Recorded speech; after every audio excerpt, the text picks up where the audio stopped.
The myth of overpopulation originated in England in 1798, when a vicar named Thomas Malthus, who fancied himself something of a mathematician, saw that food production increased incrementally, but people reproduced exponentially. He sat down and did some simple math, and summarily decided that the world would be out of food by 1890. He blamed reduced mortality rates, and recommended killing off the have-nots of society, lest the haves starve to death. This cry was taken up by Paul Ehrlich of Stanford University in 1968, who claimed that reckless human reproduction had overwhelmed the Earth. Massive famines would result, which would destroy, best-case scenario, 1/5 of humanity by the end of the 70s. And the planet would follow. This fear produced large donations for the newly created UNFPA, which thrives on an imagined crisis that has been both imminent and rescheduled again and again over the past 2 centuries. The truth of the matter is that every family on this planet could have a house, with a yard, and all live together on a landmass the size of Texas, which is really just a small corner of the planet. The population of Earth will peak in 30 years, and then start to go back down. We're not overpopulated. Do the math.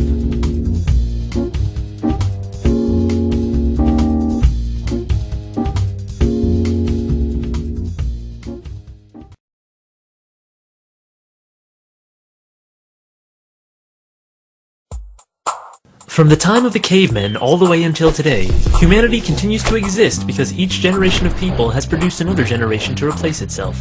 Scientists have figured out how many people need to be born each generation to replace the generation before. That number is 1 person per person. All things being equal, this creates perfect demographic balance. Since women are the only ones who can have children, replacing every person on Earth means each woman needs to have 2 children, one to replace her, and the other to replace the man, who cannot have children. The total fertility rate is the average number of children each woman in a society is having. This number shows us if a society is growing or shrinking. In developed countries, the replacement rate birth rate is 2.1 children per woman. This will keep the population stable, but even that is assuming that every woman has children, and that there are no wars, famines, or disease. In the real world, disasters happen all the time, and sadly not all children reach adulthood, especially in poor countries. This pushes their replacement rate up to 3.3 children per woman. Since not every woman wants to have children, in order to keep the population stable, some women need to have more than 2.1 children to balance the birth rate with the women who are only having 1, or no children at all. Maintaining this balance is of the utmost importance. If society does not at least replace itself every generation, human numbers begin to fall exponentially. Economic and social problems appear, as elderly people retiring begin to outnumber young people entering the workplace. This is already happening all over the developed world. Many of the world's nations are only barely replacing themselves, while a growing majority have birth rates below replacement, some as low as 1.8 or even 1.2 babies per woman. Many societies are facing a very real danger: extinction.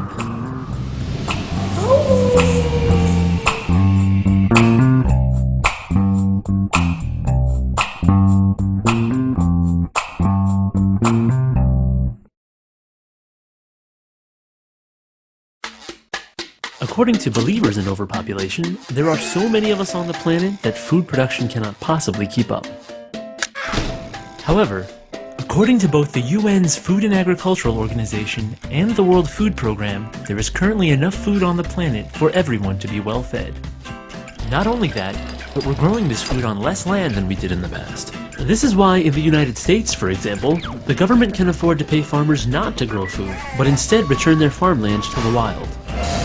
Modern technology also allows us to grow food on land where it would have been impossible to do so, even a few years ago. Agricultural experts even believe that Africa, if cultivated using modern farming methods, could eventually feed the whole world, all by itself. Then why are people in many parts of the world starving? The World Food Program lists key causes of hunger, and overpopulation is not on that list. War, one of the leading causes of world hunger, destroys crops and disrupts relief efforts. Widespread poverty prevents many from buying the food that they need. And a lack of infrastructure means that there isn't a reliable way to transport food to areas that need it. This is why reducing the number of hungry people will not make the remaining people less hungry. Those who have access to the food will continue to have access to it, and those who don't will still be hungry. Reducing population will not magically cause food to be spread around equally. And blaming overpopulation for everything does nothing but distract us from the real problems that we actually have. Think about it.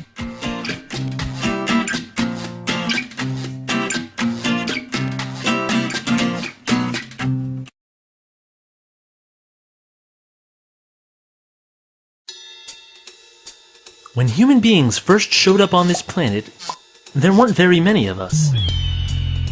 And we faced a hard life of meeting our basic needs. Chances are, early humans spent a good deal of time hungry, cold, and without shelter. That is to say, poor. According to the World Bank, poverty is when people are deprived of well-being as a result of low income and aren't able to get the basic goods that they need for survival with dignity. How did any of the human race advance beyond poverty? We kept multiplying, and we formed communities. In communities, people stop spending all their time on simple survival, and are able to do things like divide up tasks, share resources, and pool their mental energies to come up with creative solutions to problems. These communities started with families, then grew into extended families, entire tribes, and then finally cities and nations. So what effect has this growth had on poverty? According to demographers, a very good one. In fact, history shows that as our numbers have grown, so has our average standard of living. Scientists measure this standard in everything from per capita income to average amount of calories consumed, even average height. And all of these averages have been increasing. Even though poverty still exists, the percentage of poor people has actually decreased as population has grown. The reason for this is that human beings are not simply consumers, we are producers. This is why, over the ages, we have learned how to do things like produce more food on less land, find better energy sources, and make sure that more people have enough to eat and a roof over their heads. And this is also why, though urban poverty is still a huge problem, statistics show that the poor who move to large communities actually have better chances of rising from poverty than they did in areas where there were fewer jobs and less opportunity. For this reason, poverty is a problem that is not solved by eliminating people. Poverty has always been a problem, even when there were scarcely any people on the entire planet. People are the only proven way out of poverty. Removing them will only leave the poor right where they started. Think about it.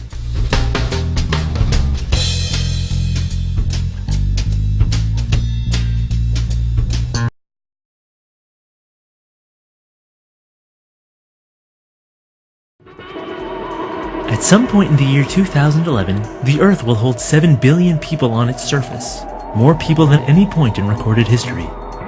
While some welcome this latest member of humanity with excitement, others with fear. When people hear that we've been adding 1 billion people every 15 years, they imagine humanity's growth to look something like this. But 1 billion people isn't as high a percentage of humanity as it used to be. For instance, imagine this roller coaster car represents 1 billion people. If we add another car, or 1 billion more people, our train has doubled in length. But if we want to double the train again, we can't just add one more train car. We'd have to add 2. Every time we make the train longer, one train car represents a smaller and smaller percentage of the train. If it takes 15 years to add each new train car, then mathematically speaking, the growth rate is slowing. In order for the growth rate to stay constant, the train would have to keep doubling every 15 years, instead of just adding one car. Human population growth is the same way. In 1804, the world's population hit 1 billion. By 1927, that number had doubled. But by 1960, that number had only grown by half.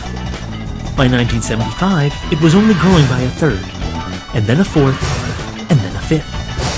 To see how population growth is slowing down, we look at a number called the global total fertility rate, which is the average number of children each woman is having. And over the last 40 years, that rate has been rapidly falling. According to the UN's current data, the world's population is due to peak in 25 years. After it peaks, it will start to go down. By the end of the century, we'll be losing 1 billion people every 20 years. This year, the world's population will hit 7 billion. In 75 years, we'll be back here again. Think about it.